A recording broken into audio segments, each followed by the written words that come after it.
Yes, welcome back to the program. Now, we are discussing Sudan as they scrap an apostasy law and alcohol ban for non Muslims. After more than 30 years, writes the BBC, of Islamist rule, Sudan has outlined wide reaching reforms, including allowing non Muslims to drink alcohol and scrapping the apostasy law and public flogging. I'm joined now online by Aisha Kaji. She is a South African based consultant on governance, human rights, and education issues. She's previously served as the executive director of the Freedom of Expression Institute and as the first director of the International Human Rights Exchange at Wits University in Johannesburg. Assalamu alaikum wa rahmatullahi wa Wa barakatuh. Aisha, alaikum welcome. salam wa rahmatullah. Shukran. All right, so let's look at the laws first of all that have changed in Sudan. I can't say that I like the description by the BBC of Islamist rule, but nonetheless, what has changed in Sudan? Well, some fairly wide-ranging laws that applied to non-Muslims as well as Muslims have changed. Among those, as you've said, is the ban on non-Muslims drinking, selling, or importing alcohol. Sudan was what was known as a dry country until this law has been passed for the last 30 or so years, especially under the Bashir government.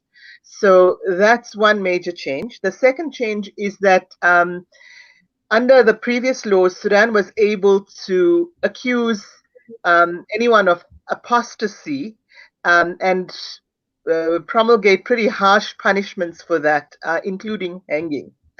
And that law has been repealed as well. And thirdly, the law that allows, or a law has been passed that criminalizes female genital mutilation, which in Sudan is also regarded as a religious practice, although, of course, many Muslims around the world realize that this is not so. So those are the three major elements of the new law.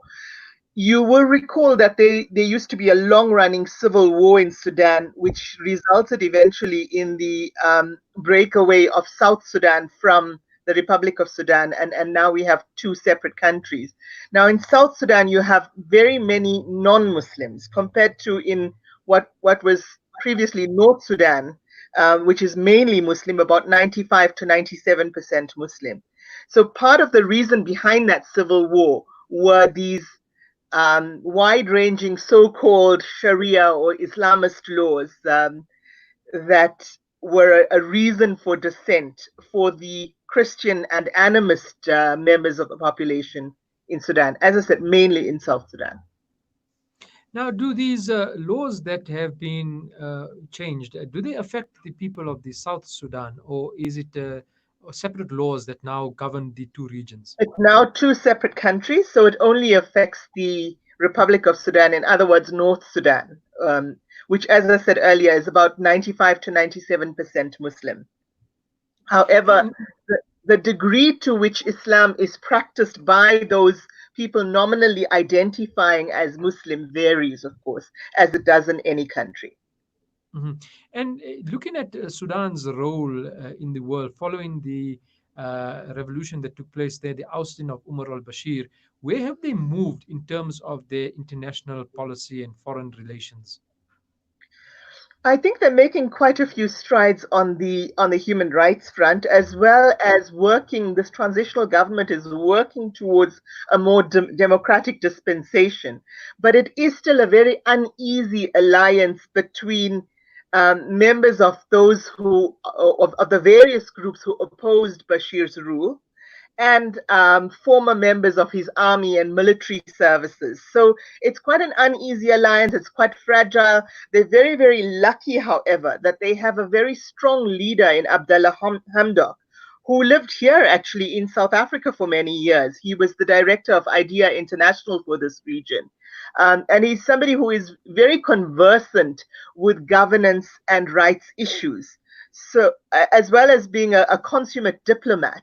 So they're very, very fortunate in having him as a strong and very able and capable leader. However, as I said, it's an uneasy coalition. It's going to take time. There are going to be arguments and anxieties on both sides of the divide, on all sides of the divide. I should say there are more than two sides here, really.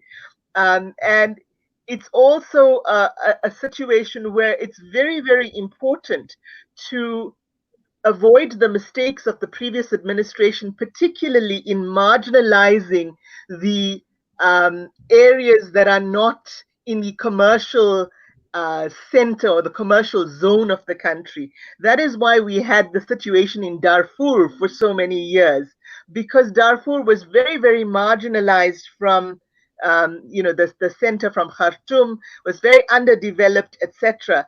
So you now also have to bring those so-called rebel groups, the groups that fought that war of attrition in Darfur for so many years, and in other parts of the country, in the east, for example, near Port Sudan. You've got lots of tribal loyalties in various areas, as well as geographic loyalties, linguistic loyalties. So it's a complicated situation on the ground, and it needs a degree of dialogue and reaching consensus before a democratic dispensation will hold for the medium term, let alone the long term. Mm. We do know that during the reign of Umar al-Bashir, for example, he was very close to the South Africans. They even tried to, protect him as he was escaping from the ICC and some of the legal ramifications there. And they were very much an anti-Western based country, housing at one stage people like Osama bin Laden, even in the 1990s. Uh, has that changed now? Is Sudan opening up more to the West, to the Americas, to Europe, as opposed to perhaps looking towards the East and alliances like BRICS? I think Sudan is trying to, again, balance those loyalties, but yes, it has opened up to the West more. Certainly, the American beverage industry and the Western, soft drink industry is very, very dependent on Sudan because it was one of the few suppliers of gum arabic in the world. It is also, of course, a country that has huge other natural resources: oil, gold, coltan, other minerals. So it is unfortunately vulnerable to those wanting to exploit those resources, and it therefore needs to toe a fine line between the interests of its own people and population and allowing exploitation of those resources so it can increase and diversify its funding base and economic base. Aisha Kaji, she is a South African based consultant on governance, human rights, and education issues. Previously served as the executive director, in fact, of the Freedom of Expression Institute. Jazakallah khairan. Thank you so much for your time this morning. Wa alaikum salam, Amin, and thank you for having me.